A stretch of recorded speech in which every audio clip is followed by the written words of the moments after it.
bi kunnafoni bakurubaw la kunungo tun ye don kɛrɛnkɛrɛnnen jinɛ bunako sanfɛ walasa tɛgɛ yɛrɛ bɛ se ka ko safinɛ la ni sanuya wale dɔgɔtɔrɔw kɔni ye u fɛla fa la a nafa yɛrɛ bɛ se ka kɛ min ye mali kiiritigɛlaw ka baarabila petekelenw a bɛ kalo 3 bɔɲɔgɔnko bɔ wulikajɔ kɔni kɛra kiiritigɛlaw fɛ ka fɔ Sumeli Bube Mayiga n'o yɛrɛ an ka jamana marabolo ɲɛmɔgɔba ye ko a ye kuma dɔ ta ka olu sɛgɛrɛ u kɔni olu yɛrɛ bɛ fɛn ka wele bɔgɔ jenini kɛnɛ kan G5 Sahel n'o ye jamana 5 ye minnu bɛ cɛncɛn fuga sanfɛ olu ka finitigi jolenw kɔni bɛ ka kalan kɛ nin wagati in na kalan min bɛ ka kɛ Moritanikaw yɛrɛ fɛ yen nɔ walasa u yɛrɛ bɛ se ka lajɔ aw bisimila a ka bi kunnafoni kɛnɛ kan ka bɛn ni farafin kalo an bɛ se k'a fɔ an bɛ kalo min na n'o ye safari kalo ye o tile 7 hijira san 1440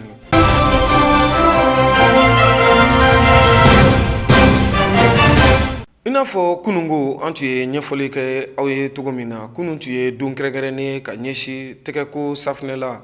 tɛgɛ bɛ se ka ko safinɛ la cogo min na sanuya kɔni waleya ye nin min ni a yɛrɛ bilalen don sen kan n'an bɛ se k'a fɔ don yɛrɛ ɲɛnamayara anw ka jamana kɔnɔna na wulikajɔ kɔni kɛra tele ɲɛta fɛ ka se dɔgɔtɔrɔsow la ka se ka taa ɲininkali kɛ ni maa kɔni tɛgɛ ko safinɛ la a nafa bɛ se ka kɛ jumɛn wa fusamatiya yɛrɛ jumɛn bɛ se ka kɛ tɛgɛ ko safinɛ la wulikajɔ min kɛra tele ɲɛta fɛ Ali Kulubali a n'a ka jatala Layi Mamadu Tarawele u ye seereya min sɔrɔ an ka jɛ ka ɲɛmadɔ fɛ do kɛrɛnkɛrɛnnen min kɔni labɛnlen don fɛn min ye diɲɛ maaw bɛɛ lajɛlen fɛ yaasa maaw ka se ka u tɛgɛw kɔni ko cogoya min na k'u jɛ o tɛ dɔwɛrɛ ye yaasa maaw bɛ se ka fɛn min ye bana minnu bɛ sɔrɔ tɛgɛ kɔni na yaasa sani i ka dumuni kɛ n'i bɔla ɲɛgɛnw kɔnɔ fo ka taa fɛn wɛrɛ ma a jirala k'a fɔ don min kɔni kɛrɛnkɛrɛnlen don o kama sa o don bi bɛn fɛn min ye Octobre kalo tile 15 de ma o de hukumu kɔnɔna na sa o ko kɔnɔna na fɛn min ye an kɔni ye an ye wulikajɔ kɛ yaasa ka taa se kɛnɛya tigilama dɔ ma maa minnu ye a dɔnbaa la galew ye kosɛbɛ olu ye ɲɛfɔli k'an ye a nafa yɛrɛ la ka tɛgɛ ko ji fo ka taa se safinɛ ma sa a nafa ye jumɛn ye ni dɔgɔtɔrɔ kofɔlen in sa a ye ɲɛfɔli k'an ye nafaba de bɛ nin don nin na e m'a ye jamana ɲɛmɔgɔ ani diɲɛ kɔnɔ bɛɛ lajɛlen o ni bɛɛ y'a yira k'a fɔ ko nafaba de bɛ tɛgɛko la o la o ye journée kɛrɛnkɛrɛnnen ta le 15 octobre san o san o b'a fêter ka promotion kɛ journée internationale de lavage des mains donc kɔrɔ b'a yira k'a fɔ ko nafaba de b'a la donc nafa fɔlɔfɔlɔ yɛrɛ mun ye fɔlɔ a b'an tanga banakisɛw ma parce que n'i tɛgɛ ko ji ni safinɛ na donc banakisɛ caman bɛ yen i b'o nɔgɔ ta ka bɔ tɛgɛ kan parce que jateminɛw y'a yira k'a fɔ ko 100 o 100 sara la ni tɛgɛ ko ni safinɛ ni ji ye banakisɛ mun b'a la i b'a ka taa 50 fo ka taa bila 80 la i b'o bɛɛ bɔ a la donc kɔrɔ b'a yira ko nafaba de b'a la o kɔfɛ fana a ye ɲɛfɔli wɛrɛ k'an ye maa yɛrɛ kan k'i tɛgɛ ko waati jumɛn na waati jumɛn bɛ tigitigi maa kan k'i tɛgɛ ko waati ani ni maa ma kɔni n'i tɛ k'i tɛgɛ ko safinɛ na walima k'i tɛgɛ ko yanni i ka baara dɔw kɛ dumuni fo ka taa se baara dɔw ma yala a bɛ se ka mun de lase maa ma sa sanga ni wagati mɔgɔ kan k'i tɛgɛ ko nka mun laɲininen don kosɛbɛ o ye n'i bɛna dumuni kɛ walima n'i tilala dumuni na n'i donna ɲɛgɛn na fana n'i bɔra i kan k'i tɛgɛ ko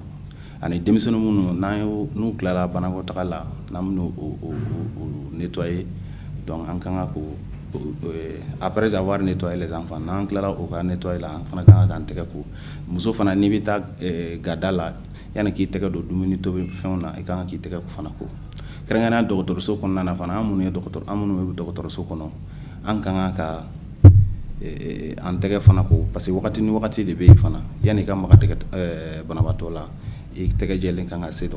banabaatɔ ma ni tilala banabaatɔ lajɛli la fana i kan k'i tɛgɛ fana ko walima n'i ye fɛn fɛn kɛ dɔgɔtɔrɔso kɔnɔ n'i tilali kɔfɛ i kan k'i tɛgɛ ko yanni i ka to so kɔnɔ bon a bɛ se ka mɔgɔ bɛɛ minɛ parce que kɔnɔboli a bɛ bɛɛ de minɛ o donc n'i ye dumuni fɛn sugu dɔ dun n'a ma jɛ ou bien n'i ye tɛgɛ don fɛn dɔ la n'a jɛlen tɛ a banakisɛ i b'o banakisɛ ta ka se kɔnɔbara la donc o bɛ se ka kɛ sababu ye ka kɔnɔboli lase i ma donc ça veut dire que tout le monde bɛɛ de kan k'i tɛgɛ ko ka jɛ ji ni safinɛ ensuite denmisɛnninw kɛrɛnkɛrɛnnenya na an kan ka hakili to olu la kosɛbɛ parce que olu t'a dɔn nin ma ɲi nin ka ɲi donc an minnu b'a la an kan ka k'an jija depuis école la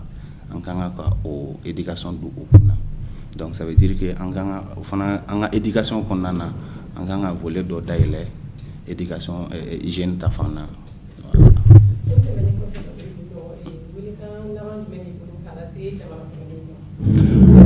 Bon, wele kan min mine bolo ka lase lamɛnbaaw surtout a ka radio so n bɛ foli lase bɛɛ de ma fɔlɔ. Bon, kuma ma nɔgɔn n'an kɔni kɛra mun ye n'an filila kuma na sa aw ka yafa ma an m'a dabɔ a kama o ka u jija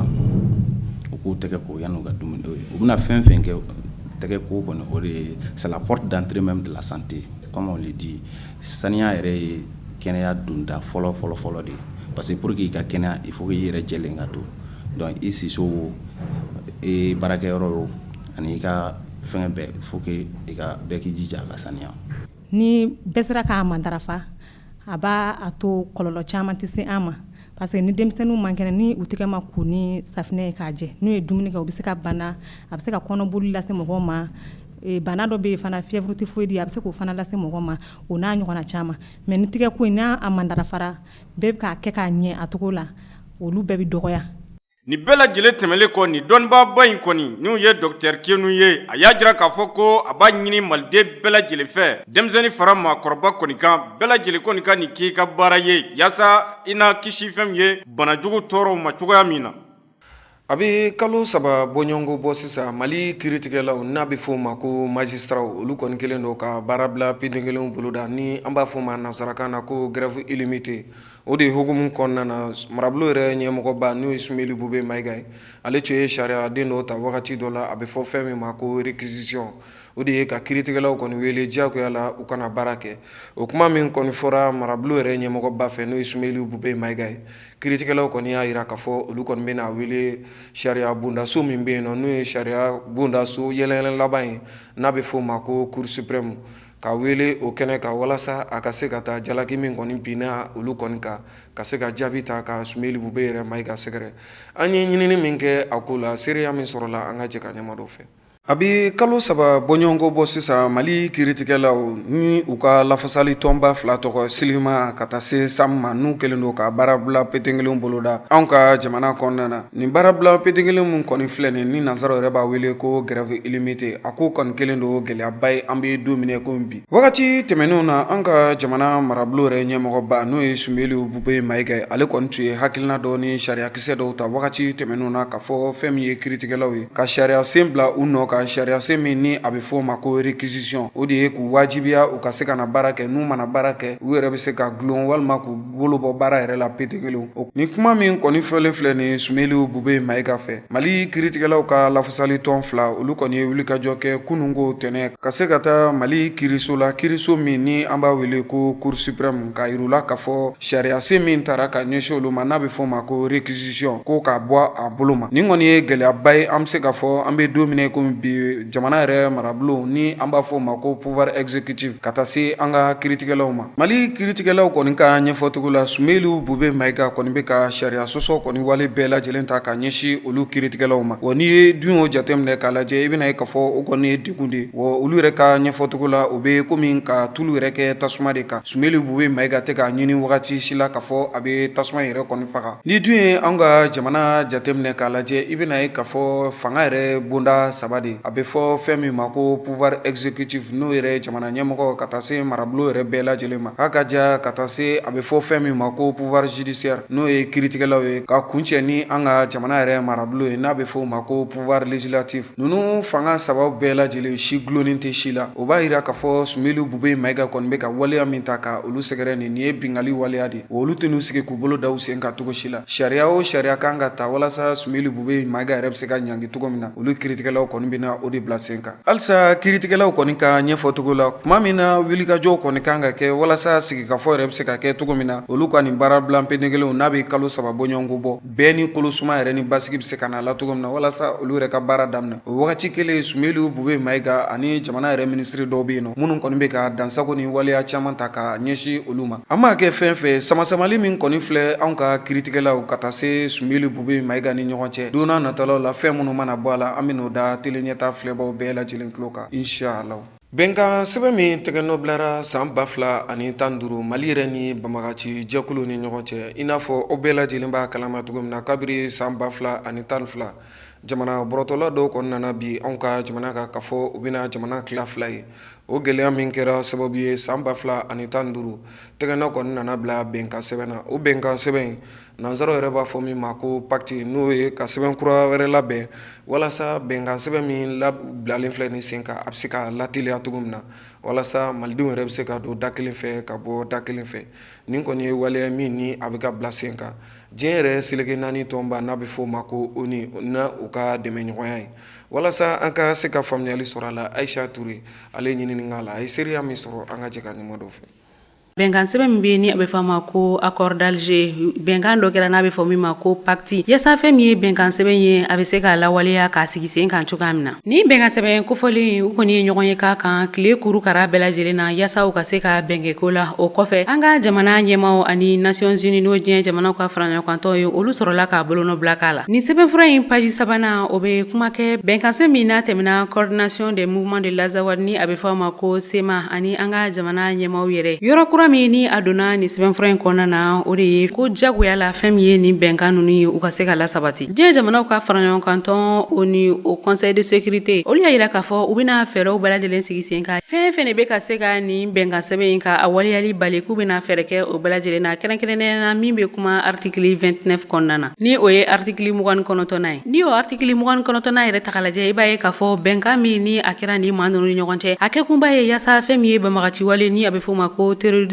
ko o kɛlɛ ka bɔ ni jamana ninnu bɛɛ lajɛlen kɔnɔ kɛrɛnkɛrɛnnenya na an ka jamana kɔnɔna na ani fɛn min ye fagali walew ye ani fɛn min ye ɲɛnaminimafɛnw k'olu bɛɛ lajɛlen kɛlɛ o ti kalo la conseil de sécurité maaw kun ye banbagaci wale kɛbaw ka jɛkulu ka sanction bi kan ni a bɛ fɔ o ma ko ɲangili ka tila ka u ka ɲangili wagati janya kosɛbɛ ka sababuya kɛ ko binkani wale dɔw kɛra fagali wale dɔw kɛra ani fɛn min ye ɲɛnaminimafɛnw donni ye jamana kɔnɔna na a yirala k'a fɔ ko ni banbagaci jɛkulu ninnu k'u nɔbɔ la jɛkuluba min bɛ yen nɔ ni an b'a fɔ a ma ko G5 Sahel ni ye jɛkulu ye min ni cɛncɛn fuga kɔni bɛ jamana minnu kan o jamana 5 faralen don ɲɔgɔn kan anw yɛrɛ ka jamana bɛ ni i yɛrɛ sɔrɔ o kɔnɔna na olu finitigila ka jolenba minnu bɛ yen nɔ olu kɔni bɛ ka kalan kɛ ni wagati laban na kunun ko o kalanw sigira sen kan Mauritaniekaw yɛrɛ fɛ yen nɔ nin kalan in kɔni b'a to walasa cɛncɛn fuga kɔni bɛ anw ka jamana minnu kan a yɔrɔ bɛ se ka lakana cogo min na baara ɲuman kɔni bɛ se ka sabati a sanfɛ nin kɔni kalan min filɛ nin ye kalo 9 kalan de don walasa an ka se ka faamuyali sɔrɔ a la Ayisata Batili ale ɲinini k'a la a ye seereya min sɔrɔ an ka jɛ ka ɲuman dɔ fɛ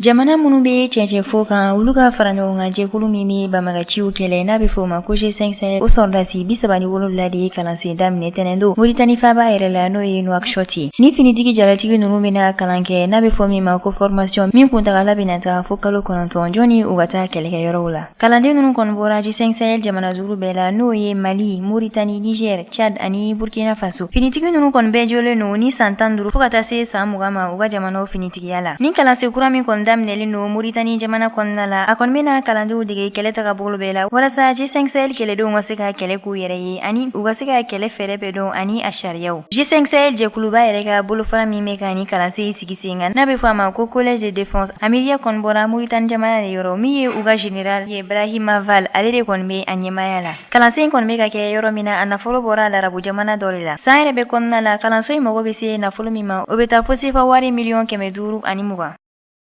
Farafinna kunkanko kibaruyaw la ka taa se diɲɛ fan tɔw bɛɛ lajɛlen ma an b'aw hakili lajigin k'a fɔ bi fɛnɛ don kɛrɛnkɛrɛnnen don min ni ale yɛrɛ kɔni bɛ sigi ka ɲɛsin baloko yɛrɛ ma diɲɛ fara ɲɔgɔn kan tɔnba ni a bɛ fɔ o ma ko ONU o ka bolofara min bɛ yen n'a bɛ fɔ o ma ko FAO n'ale yɛrɛ ɲɛsilen don adamadenw ka dunkafa o bɛ se ka sabati cogo min na ale kɔni ye wulikajɔ caman kɛ nin don kofɔlen na diɲɛ kibaruya tɔw an ka jɛ ka o lajɛ.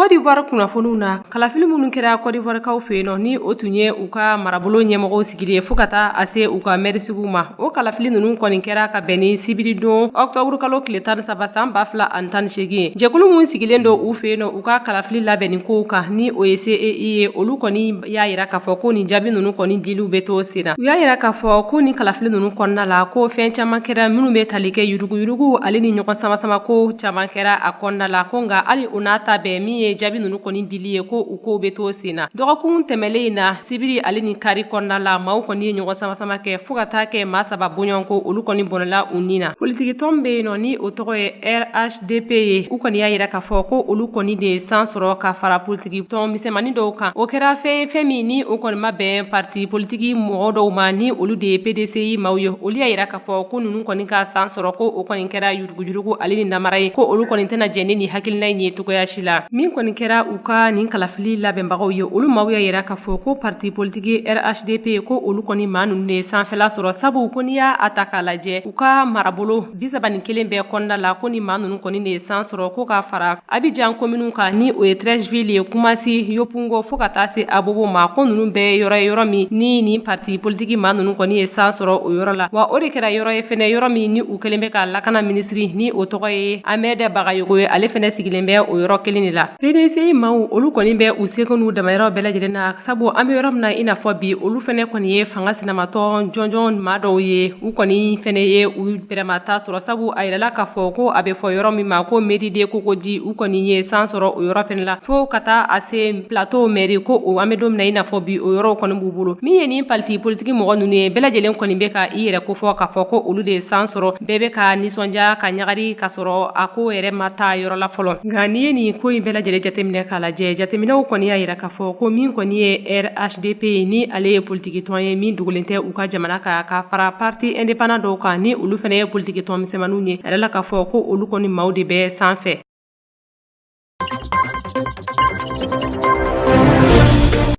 Cameroun jamana kɔnɔ kalafili jaabiw bɛɛ lajɛlen fara ɲɔgɔn kan olu kɔni y'a yira k'a fɔ ko Cameroun kɔnɔ fo ka taa a se u ka maa minnu sigilen bɛ tunga fɛ ko o bɛɛ lajɛlen jaabiw faralen ɲɔgɔn kan ko b'a yira k'a fɔ ko Paul Biya ale de kɔni ye san sɔrɔ kɛmɛ sara la a ye sara 71 a n'a a kunkanfɛn a y'o sɔrɔ maa min tun bɛ yen nɔ ni ale tɔgɔ ye ko Maurice Kanto ale kɔni ye sara 14 ani kɔ sɔrɔ kɛmɛ sara la ale ye maa min ni ale kɔni ka parti politiki tɔgɔ ye ko MRC kɛmɛ sara la sara 6 ani kila maa y'o sɔrɔ maa min ni ale fɛnɛ tɔgɔ ye ko Gabriel Libi nunu bɛɛ kɔni kɛra maa ye maa min ni u ma se ka kun Paul Biya la togoya si la nunu bɛɛ lajɛlen kɔni kɛra jaabi ye jaabi min n'u sera ka bɛɛ lajɛlen fara ɲɔgɔn kan ka a lase maaw ma ka kɛɲɛ ni octobre kalo tile 15 ye u y'a yira k'a fɔ ko o kɔnɔna la ko a kɔni kɛra tile 3 baara ye u ni ɲɔgɔn cɛ sabu ko u y'a jateminɛ a bɛ fɔ fɛn ma ko PV u y'o olu camanw fara ɲɔgɔn kan ka tile 3 baara kɛ walasa u bɛ se ka nin jaabi in bɛɛ lajɛlen labɛn cogoya min na k'a sɔrɔ k'a lase maaw ma ni jɛkuluba min n'u u y'a sigi k'a fɔ ko commission de recensement o ɲɛmaaba ni ale tɔgɔ ye Emile Esombe ko maaw y'a yira k'a fɔ ko nin kɔni kɛra baara ye baara min ni a ko gɛlɛya dɔɔni ko sabu n'i y'a ta k'a lajɛ k'i bɛ k'a fɔ ko nin kalafili kɔnɔna la ko fɛn caman kɛra mun bɛ se ka baara gɛlɛya kosɛbɛ o dɔw ye mun ye ko o dɔw ye u b'a fɔ fɛn ma ko PV ni maaw bɛ sigi ka sɛbɛnninw kɛ walasa ka se ka na o jaabiw di ko o dɔw kɔni ma se ka kɛ u kɛcogow la o dɔw kɛcogo yɛrɛ ma ɲa ko o kɔni jaabi ɲɛbaliya dɔw kɛra biro kɔnɔ biro u ka yɔrɔ la yɔrɔ min n'u u b'a fɔ ma ko Biyon Bulu u y'a yira k'a fɔ ko o maaw kɔni ko maa 100 ani maa 71 votera Paul Biya ye o y'a sɔrɔ maa bɛ yen nɔ min tɔgɔ ko Gabriel Libi maa 1 dɔrɔn de votera o ye o kɔni kɛra fɛn minnu ni olu bɛɛ lajɛlen de bɛ ka kɛ ɲɔgɔn samasama ye u ni ɲɔgɔn cɛ jaabi ninnu bɔlen kɔfɛ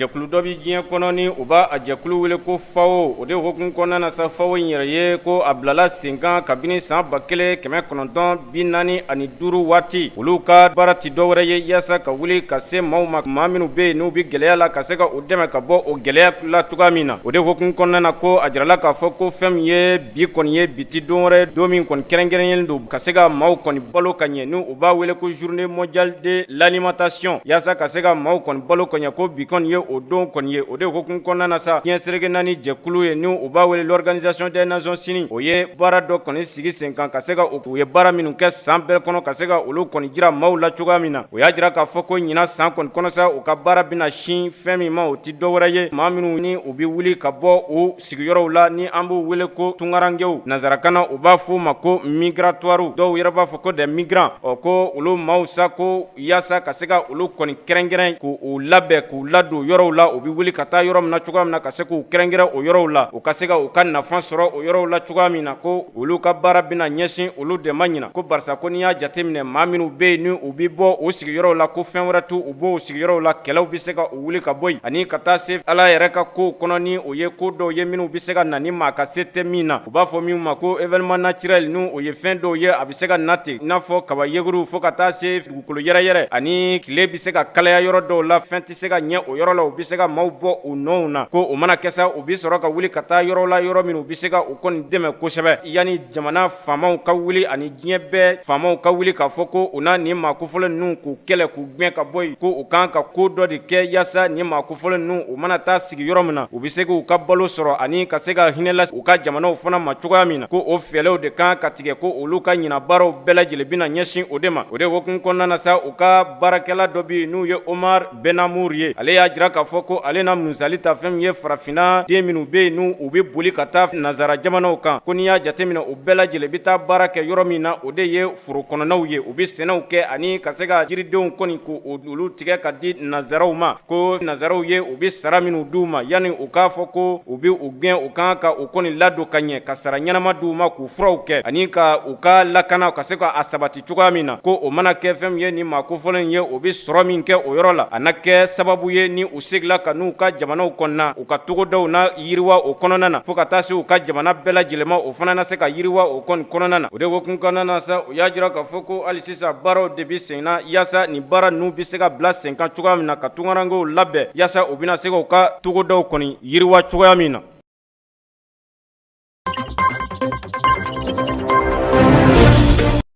L'Américain ka jamana kan n'u ka masakɛ yɛrɛ tɔgɔ ye Donald Trump ye. Donald Trump ni wagati laban ninnu kɔnɔna gɛlɛyaba kɔni bɛ a ka walela wale min ni a kɛlen don k'o ta ka maaw sɛgɛrɛ maa minnu kɔni bɛ wuli ka taa l'Américain yɛrɛ ka jamana kan ka se ka taa u dahirimɛw ɲini. Dogodogo ni dogo la n'an b'a fɔ o ma ko immigration clandestine. Donald Trump a sigilen masakɛya la l'Américain yɛrɛ ka jamana kan ale kɔni nana hakilina min ta o de ye k'a fɔ ni muso kɔni ni a den donna walima ni cɛlamɔgɔ dɔ kɔni ni a den donna ka se ka den yɛrɛ ni mansa fara ka bɔ ɲɔgɔn na. Donald Trump kɔni de ka hakilina kɛra nin. Donald Trump kelen ka nin hakilina in ta tuma min na l'Américain yɛrɛ caman bɛ yen nɔ minnu wulila k'a jira k'a fɔ nin kɔni tɛ waleya min ni a bɛ bɛn cogo si la. Donald Trump yɛrɛ denmuso kɛrɛnkɛrɛnnenya la o kɔni nana i tinsin fa kan k'a fɔ waleya min talen filɛ nin a fɛ nin waleya in tɛ bɛn cogo si la ka muso kɔni na woloden fara ka bɔ ɲɔgɔn na. Donald Trump ka nin waleya in waleya cɛ ɲuman tɛ. O fɔlen kɔfɛ Donald Trump yɛrɛ nana segin kɔ bolo da nka nin wagati laban ninnu na sibiri tɛmɛnen Donald Trump y'a jira k'a fɔ waleya min ni ale kɔni tun ye a sunsoro ale bɛna o kurakuraya tuguni ka wuli ka jɔ kɔni kɛ walasa denmansa o denmansa ni den kɔni donna l'Américain ka jamana kɔni kan ni sɛbɛnfura kɔni t'i bolo i ni den bɛ fara ka bɔ ɲɔgɔn na den kɔni bɛ taa bila fo dugu jan wɛrɛ de la den bɛ se ka taa lamara yen cogo min na wa e yɛrɛ bɛ taa bila yɔrɔ la fɛnɛ i ni den yɛrɛ cɛ bɛ janya ɲɔgɔn na e na se ka taa kaso kɛ o yɔrɔ kofɔlen in na cogo min na. Donald Trump kɔni ka nin hakilina in talen a ko ale tɛ k'a ta dɔwɛrɛ kama n'i ye l'Américain yɛrɛ ka jamana jateminɛ i bɛ k'a fɔ u ka sɔrɔ kɔni bɛ ka yakubaya nin wagati laban ninnu na o de y'a to u kɛrɛfɛ jamanaw maa caman bɛ yen kɛrɛnkɛrɛnnenya la Mexique jamana olu kɔni bɛ k'a ɲini cogo bɛɛ lajɛlen na k'u bɛ don l'Américain ka jamana kan. Ale ye Donald Trump dun tɛna sɔn o ma cogo si la ale na fɛɛrɛ ni dabaliw bɛɛ lajɛlen bila sen kan walasa maaw don cogo jugu l'Américain yɛrɛ ka jamana kan o bɛ se ka dabila cogo min na. N'i ye jateminɛ kɛ nin wagati laban ninnu na l'Américain yɛrɛ ka jamana kan ka bɔ mai kalo la ka taa juin kalo yɛrɛ la san 2018 ni an fila kɔnɔ den min kɔni farala ka bɔ a mansaw la a bɛ taa se den 2500 bɔɲɔgɔnko de ma. L'Américain yɛrɛ ka cakɛ bondaso minnu sigilen don kɛrɛnkɛrɛnnenya la ka ɲɛsin tungarankew kɛlɛli kɔni ma olu kɔni y'a jira k'a fɔ nin wagati laban ninnu na baaraw gɛlɛyalen don olu bolo bari jamana min bɛ yen nɔ ko Guatemala ka taa se Mexique ma olu bɛɛ lajɛlen maaw kɔni bɛ k'u cɛ ka don l'Américain ka jamana kɔni kan o ye gɛlɛyaba de ye. Donald Trump ka nin hakilina minnu talen a na se ka dɔ bɔ tunganataga la ka taa l'Américain ka jamana kan wa ɲininkali tɔ min bɛ yen.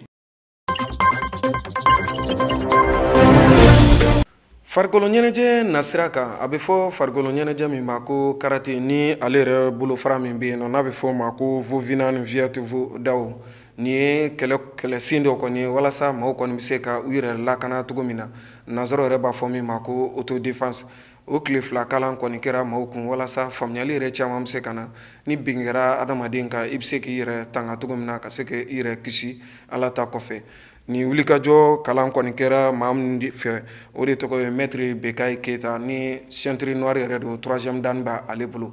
walasa an ka se ka faamuyali sɔrɔ a la saji in yɛrɛ kɛnɛ kan an ka maa min ɲɛsilen don kunnafoni kɔni ɲinini ma farikolo ɲɛnajɛ kunnafoni ɲinini n'ale yɛrɛ tɔgɔ ye Bakari Musa Ari Maika ka taa se Musa Jalo ma u ye wulikajɔ min kɛ ka se nin kɛnɛ kofɔlen kan seereya min sɔrɔla an ka jɛ k'o lajɛ. karatekɛ mɛtiri ba mun bɛ an ka jamana in kɔnɔ yan nɔ n'u b'a fɔ a ma ko Bekayi Keyita a sigiyɔrɔ bɛnnen bɛ Bamako Kalabankoro ma a ye lajɛrɛ dɔ kɛ tile fila lajɛrɛ dɔ karate senkura dɔ ma mun bɔra Vietnam ka san fɛ Mali kɔnɔ n'o tɔgɔ ko Vovinam Viet Vodao ɲɔgɔn ye kun ti dɔwɛrɛ ye ka yaasa ka se ka maaw dege karate la karate mun do k'i bɔ bolola wagati kunkuruni kɔnɔna na ni gɛlɛya dɔ ser'i ma bɔlɔn kɔnɔna na ka taa se fo yɔrɔ wɛrɛ la ayiwa an ka jɛ ka mɛtiri Bekayi k'o ka seereya. En fait, stage Mindo, c'est un stage d'autodéfense. Autodéfense, ce n'est pas un art martial en tant que tel. Ce n'est pas comme la discipline, mais c'est self-défense. Mais avec l'autodéfense, c'est juste le fait de se défendre soi-même avec des techniques très simples, même si on n'est pas pratiquant d'arts martiaux. Avec un basé technique, c'est pas obligatoirement des coups de poing comme dans les arts martiaux, pas obligatoirement des coups de pied comme dans les arts martiaux, mais des techniques quand même qu'à point de gauche dans la rue, même ceux qui bobolent là. Stage est basé au dé. Parce que les arts martiaux, on va apprendre des katas, on va apprendre des kions, on apprend beaucoup de choses. Donc ça va prendre du temps. Donc le stage, c'est en un temps record, donner des techniques qui peuvent sauver dans la rue. C'est un peu ça, ce stage. Donc j'exhorte tout le monde à pratiquer au moins un sport. Ni un sport, à pratiquer le sport en général et les arts martiaux en particulier. Parce que c'est un domaine qui est là. An balimamuso dɔ fana tun bɛ kɛnɛ kan n'o tun taara degeli la yen nɔ an ka jɛ k'o ka kumakan lamɛn. Bon saji a nafa ka bon kosɛbɛ a bɛ se k'i dɛmɛ ko caman na carré kɔnɔ i n'a fɔ n'aw bilara ɲɔgɔn na a ma fɔ ko nin ka kɛ pour que i ka taa kɛlɛ kɛ carré kɔnɔ kɛlɛko ninnu tɛ bon karate yɛrɛ ma dabɔ kɛlɛ kama a dabɔra dɔrɔn i ka fɛn a bɛ mɔgɔ fari bɔ ɲɔgɔn na bon a bɛ ko caman kɛ ni saji yɛrɛ a nafa ka bon kosɛbɛ a bɛ se ka kɛ dɔ bɛ bila ɲɔgɔn na carré kɔnɔ kuma bɛ sama sama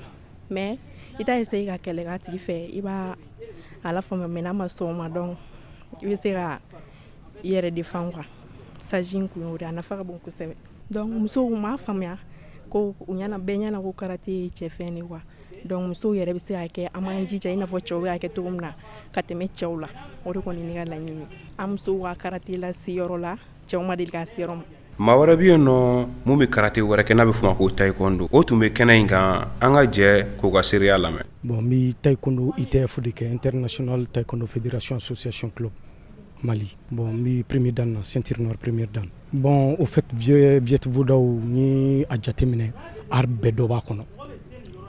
Ni a jateminɛ la art bɛɛ dɔ b'a kɔnɔ i mago bɛ fɛn o fɛn la que ça soit taekwondo que ça soit shotokan ou kung fu ni a jateminɛ c'est comme si art bɛɛ faralen ɲɔgɔn kan ka jɛ ka kɛ art kelen ka dilan ka kɛ viete parce que ni art bɛɛ dɔ sɔrɔ a kɔnɔ. Bon saji nafaba de b'a la ne yɛrɛ nafaba de sɔrɔ a la ni ne siɲɛ fɔlɔ ye a la parce que art domaine dɔ don a ti dɔn ka ban ne fɛn camanba de dɔn viete saji kɔnɔna la yan bi n yɛrɛ n tɛ fɛn minnu dɔn ni o ye autodéfense i ka se k'i défend mɔgɔ mana essayer k'a bɛ agresser cogo cogo vraiment ne nafaba de sɔrɔ a la bi parce que ne fɛn camanba de a kɔnɔ bi n tɛ minnu dɔn ni fɛn camanba de faamuya la. Bon kumakan min bɛ ne bolo ka se filɛlibagaw ma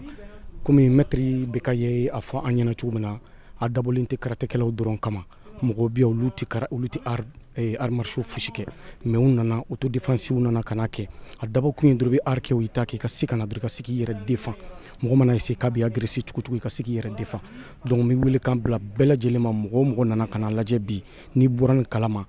i ka se k'i labɛn ka a dɔwɛrɛ makɔnɔ n bɛ art kɛ n tɛ art kɛ o t'a la a dabɔlen don bɛɛ kama pour que bɛɛ ka se ka na i ka se k'a dɔn i bɛ se k'i yɛrɛ défend cogo min na ni mɔgɔ ko k'u bɛ agresser. Ayiwa maa wɛrɛ fana bɛ yen nɔ mun tun bɛ kɛnɛ in kan an ka jɛ k'o ka kumakanw lamɛn. Bon stage nafa a tɛ fɔ ka ban parce que tout d'abord n'a fɔra autodéfense a ma fɔ nin discipline in ta donc c'est pour tout le monde que tu sois pratiquant ou non pratiquant donc o y'a nafa dɔ ye parce que i bɛ se ka to so nin na ko bon ne ye karateka ye ne b'a bɛɛ dɔn comme i bɛ se k'a fɔ bon je ne suis pas intéressé nin ye karatekaw ka fɛn donc bɛɛ ka kan a la quoi ne bolo o y'a nafa fɔlɔfɔlɔ ye. Nafa filanan bɛ se ka kɛ mun ye arkɛla bon discipline caman bɛ yen i bɛ taa sɔrɔ u bɛ dege ka taa ni fɛn caman na mais situation réelle carré kɔnɔ comment se défendre ou bien i kan k'i yɛrɛ bɔ très rapidement cogo di donc o bɛɛ bɛ se ka kɛ problème dɔ ye donc stage in nafa ka bon o fana kɔnɔna na mɔgɔ in attaqué min yɛrɛ bɔ teliya la cogo di donc o fana y'a nafa dɔ ye donc pratiquant ko t'o la tout le monde peut être agressé dans la rue bon comme n y'a fɔ cogoya min na a bɛɛ kun ye yɛrɛ bɔ in de sinon discipline caman bɛ yen i y'a fɔ cogo min kinifukɛlaw bɛ yen shotokankɛla dɔw bɛ yen taekwondo-kɛla dɔw bɛ yen dɔw yɛrɛ bɛ yen u ma deli ka tɛgɛ kuru yɛrɛ donc c'est pour ça ne yɛrɛ filɛ nin ye ne bɔra so cogo min ne nana ten pour montrer que karateka ko tɛ. Ni bɛɛ lajɛlen tɛmɛnen kɔ ka bɔ yen maa mun taara ni baara in kɛ ni tile fila baara in kɛ ni maître Bekayi Keyita ye u sɛbɛkɔrɔ nisɔndiyalen don sabula u bɔra ni dɔnniya ye mun bɛ kɛ u ma nafasɔrɔ sira ye mun bɛ k'u ma sababu ɲuman ye don nataw la bɔlɔn kɔnɔna la maître Bekayi Keyita n'o yɛrɛ ye baara in yɛrɛ champion d'Afrique ye a ko k'a bɛ welewelekan lase mɔgɔ suguya bɛɛ ma kɛrɛnkɛrɛnnenya la mɔgɔ minnu ma deli ka karate kɛ u ka na u senfa joona joona a k'u dege karate in kɛcogoya la fu ani falaki. Nin de bɛ dansigi kɛ aw ka bi kunnafoniw na ɲɛmɔgɔyaso sera ka minnu fara ɲɔgɔn kan k'a di an ma an bɛ foli ni tan lase aw bɛɛ lajɛlen ma aw minnu sigilen filɛ k'a lajɛ nin wagati in na an bɛ foli lase an ka tunkarankew ma kɛrɛnkɛrɛnnenya la maliden minnu sigilen don Nizeriya jamana kan n'o o y'a faaba yɛrɛ Abuja an ka foli bɛ se u bɛɛ lajɛlen ma ka taa se Lagosikaw yɛrɛ ma Ala ka sinidon kibaru kɛnɛ jira an na.